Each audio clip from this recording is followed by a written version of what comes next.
तर खंबीर आहे, वार नाही तर तलवार आहे, भोटलेली नाही तर धार आहे, स्त्री म्हणजे राग नाही तर पेटता अंगार आहे, पेटता अंगार।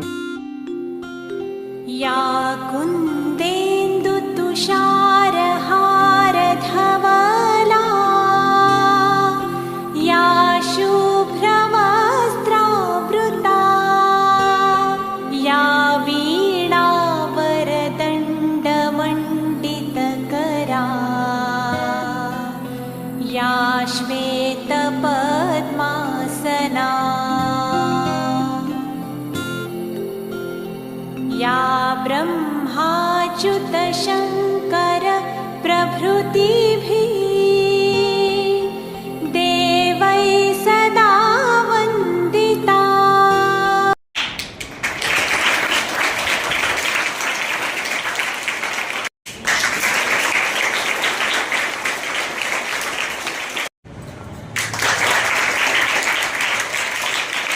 दहा दिशांनी गुरुजन आले, सभा मंडती स्वागत झाले। दहा दिशांनी गुरुजन आले, सभा मंडती स्वागत झाले। पूर्ण नियोजित अपूर्व घडले, पूर्ण नियोजित अपूर्व घडले, जीवन या समरा। स्वागतम सुस्वागतम हा मानाचा मुजरा। काट्या येचायले माये जाये राणी, पायात नसे वाहन साधी हिंडे अनवानी। इचू काट्या लेंडी तिचा मोजत नव्हता पाय, तिच्यामध्ये दिसते मले तवा माही माय रे, तवा माही माय। महिला ही केवळ घराची शोभा नाही तर ती समाजाची आणि देशाची खरी शक्ती आहे। आज महिलांनी प्रत्येक क्षेत्रात मोठे यश मिळवले आहे। अंतराळ क्षेत्रात कल्पना चावला यांनी अंतराळात जाऊन भारताचे नाव जगभर उज्ज्वल केले। क्रीडा क्षेत्रात मॅरी कॉम यांनी अनेक मेहनतीने विजेतेपद जिंकून भारत देशाचा गौरव वाढवला। राजकारणात इंदिरा गांधी यांनी देशाचे प्रभावी नेतृत्व केले। मुलींच्या शिक्षणासाठी आयुष्य समर्पित करणाऱ्या सावित्रीबाई फुले यांनी मुलींसाठी शिक्षणाची दारे उघडली। स्वातंत्र्य संग्रामात राणी लक्ष्मीबाई यांनी शौर्याने लढा देऊन इतिहास घडवला। विज्ञान क्षेत्रात तेजी थॉमस यांनी मिसाईल वुमन ऑफ इंडिया म्हणून देशाचा अभिमान वाढवला। या सर्व महिलांनी आपल्या कर्तृत्वाने सिद्ध केले की महिला कोणत्याही क्षेत्रात कमी नाही। बाई फुले हे पहिले महिला शिक्षक होत्या। त्यांचा जन्म 3 जानेवारी 1831 रोजी झाला। त्यांनी ज्योतिराव फुले यांच्यासोबत पहिली महिला शाळा सुरू केली।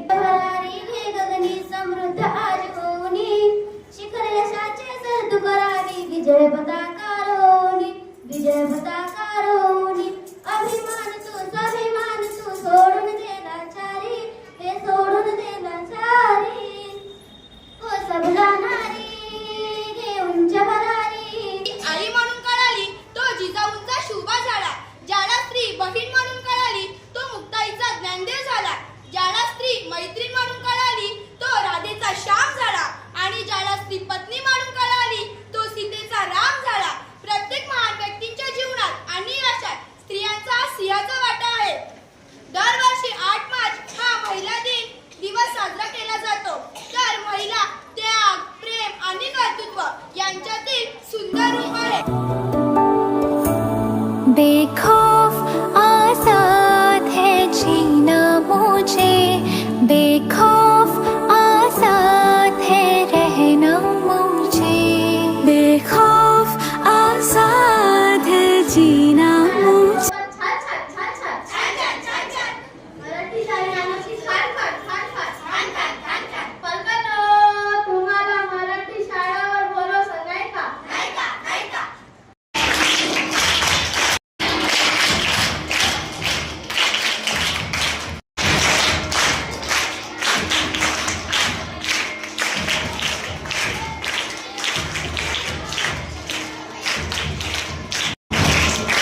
खूप खूप धन्यवाद.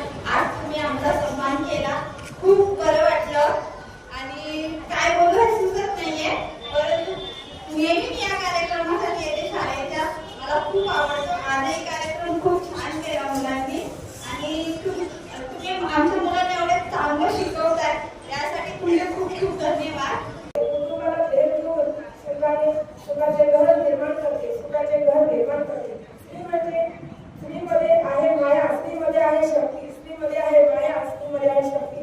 म्हणूनच जग म्हणतात स्त्री आहे, स्त्री म्हणजे खऱ्या अर्थाने शक्ती, स्त्री म्हणजे खऱ्या अर्थाने शक्ती.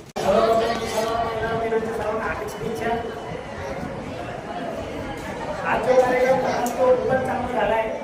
तर आज मात्र अनुभव पण घेतला आहे, कारण जेव्हा सुट्टी असते तेव्हा मॅडम तिने आमची चांगला कार्यक्रम केला आहे.